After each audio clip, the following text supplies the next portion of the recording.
This dude barely goes back to DC long enough to coordinate with Pam Bondi about how they're gonna cover up the Epstein story or whatever, and then he's off on another vacation. If you're a right winger and you don't have a problem with this, and I'm sure that you don't because JD Vance, what if Kamala Harris had been like, I wanna go on another trip, change the outflow of that lake or whatever?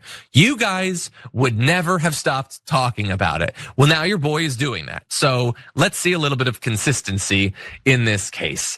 And again, he just went to Disneyland like 2 weeks ago, and I know because he got booed out of it.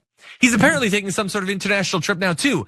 This dude barely goes back to DC long enough to coordinate with Pam Bondi about how they're gonna cover up the Epstein story or whatever, and then he's off on another vacation.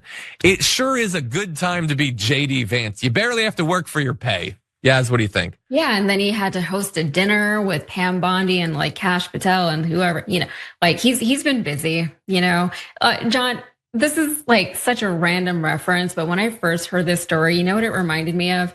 What? I don't remember a whole lot from this movie except for really this one scene, but it was from Bruce Almighty, and he had a date and he wanted to impress her and like get her in the mood or whatever. And so what he did was he lassoed the moon in the sky with all of his god powers, and then he pulled the moon closer to make it look big and bright in the sky, and it was really impressive, and his date loved it.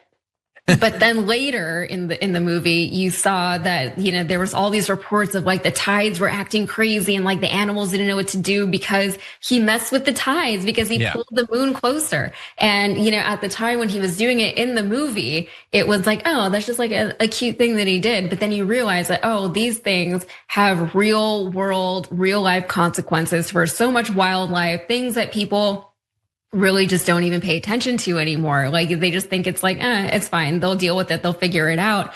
And it's not the case.